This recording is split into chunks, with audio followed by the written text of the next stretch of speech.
Hola a todos y bienvenidos a No Destructivos. El día de hoy vamos a realizar una corrección de la lectura de espesor por aumento de temperatura.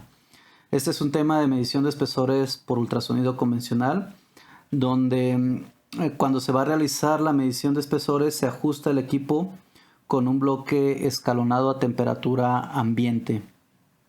Mas, sin embargo, no todas las mediciones que se realizan se hacen sobre equipos que operan a temperatura ambiente, sobre todo en la industria química y petroquímica, donde podemos encontrar diferentes equipos que operan a una temperatura muy superior a la temperatura ambiente.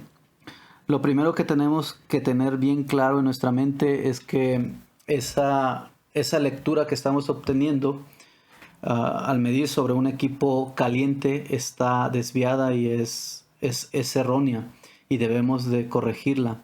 Para aprender cómo corregirla les presento este caso práctico. Es un caso extremo donde se ajusta el equipo medidor de espesores con un bloque de acero al carbono a una temperatura ambiente de 20 grados centígrados y se va a medir un recipiente sujeto a presión que está operando a 460 grados centígrados y se obtiene una lectura de 0.580 pulgadas.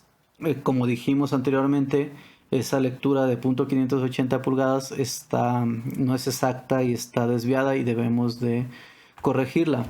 Antes de iniciar la corrección de esta lectura obtenida, me gustaría que conociéramos la importancia de la velocidad, la importancia que tiene la velocidad de propagación de la onda ultrasónica en las mediciones de ultrasonido. Este es un ejemplo de una práctica de correlación en mi curso de ultrasonido 1, donde le pedimos a los participantes que realicen el ajuste del equipo con un bloque de acero al carbono y que nos ayuden a medir el espesor de este bloque IW. Entonces, cuando el participante se mide el espesor del bloque IW y le da una pulgada, confirma que su ajuste está bien hecho, ¿no? Porque ese es el espesor del bloque. Mas, sin embargo, también le pedimos que mida el espesor de ese inserto de plexiglas que trae el bloque IW. Entonces, cuando hace esa medición el participante se da cuenta que la lectura es ilógica, es una lectura muy gruesa. Se aclara y el estudiante empieza a interiorizar que la velocidad de propagación de este material, que es un plexiglas, es diferente a la velocidad de propagación del acero con el cual hizo el ajuste de su equipo. Entonces, esta velocidad de propagación de la onda aquí es de 2700, mientras que en el acero es de 5900. Entonces, como la velocidad es más lenta, el espesor está sobredimensionado.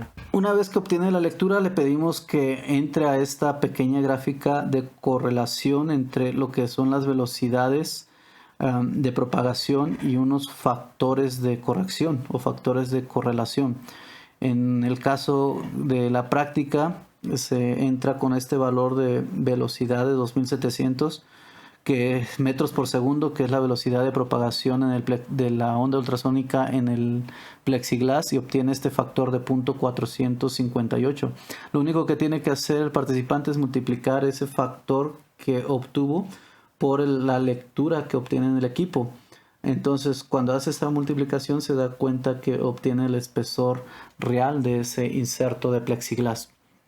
Con esto en mente podemos volver a nuestro caso práctico, y lo primero que quiero mostrarles es esta gráfica de velocidad de propagación del ultrasonido contra el aumento de temperatura. Como podemos ver en esta curva, a medida que aumenta la temperatura, la velocidad de propagación de la onda ultrasónica disminuye. Cada material puede tener una curva descriptiva diferente. Entonces tendrás que buscar la gráfica para el material que estés midiendo, ¿no? Pero para nuestro caso podríamos entrar aquí con esta temperatura de 460 grados centígrados, intersectar la curva y obtener la velocidad de propagación de la onda ultrasónica. En este caso es de 5600, es decir, la onda no se está moviendo a 5900, sino que se está moviendo a una velocidad de 5600, es más lenta, por lo cual desde aquí ya podemos entender que la lectura de espesor que estamos obteniendo está sobredimensionada. Entonces entramos a la tabla con esa velocidad de propagación de 5600 y obtenemos un factor de corrección de 0.950.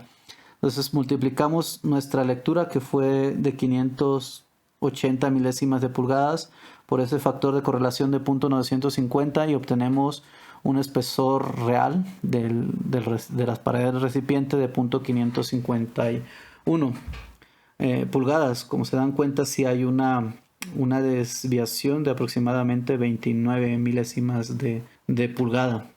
Buscando un poco más de cómo corregir esta lectura obtenida, me fui al handbook de ultrasonido y encontré esta nota sobre este tema. Dice que las inspecciones que se realizan en servicio en muchos casos son realizadas a altas temperaturas. Dice que cuando las calibraciones no son realizadas a altas temperaturas, se debe realizar una compensación por temperatura para asegurar la exactitud de las lecturas. Dice que esta es una fórmula ampliamente usada para realizar esa compensación por temperatura. Es una fórmula bien sencillita donde lo único que tenemos que hacer es introducir nuestra temperatura en grados Celsius, que son los 460 grados que tenemos, y introducir nuestra lectura, pero esta lectura debe ser introducida en metros, no en pulgadas, por lo cual aquí hice la conversión de esas .580 pulgadas a metros y las ponemos aquí en esta ecuación. Una vez que tenemos estos datos, esto lo metemos a la calculadora y obtenemos este espesor corregido en metros. Y lo transformamos, al transformarlos a pulgadas, obtenemos que son .557 pulgadas, diferente a las 580 pulgadas que nos marca el equipo. Otro método o otra forma de corregir es ver lo que dice el ASME sección 5, y encontré esta nota donde dice que los materiales a alta temperatura, dice que hasta 540 grados centígrados pueden ser medidos con instrumentos especiales para compensación para alta temperatura, palpadores especiales y con acoplantes especiales. Dice que la normalización de las lecturas de espesor aparente para elevadas temperaturas es requerida. Una regla general o una regla de dedo comúnmente usada es la siguiente. Dice que la lectura de espesor aparente obtenida de las paredes de acero con elevadas temperaturas es alta. Dice muy gruesa, por un factor de aproximadamente un 1% por cada 55 grados. Entonces, si el instrumento fue estandarizado en una pieza de material similar a 20 grados centígrados, y si la lectura fue obtenida con una temperatura en la superficie de 460 grados, dice que el espesor aparente debe ser reducido por un 8%. Esta corrección es un promedio para muchos tipos de aceros.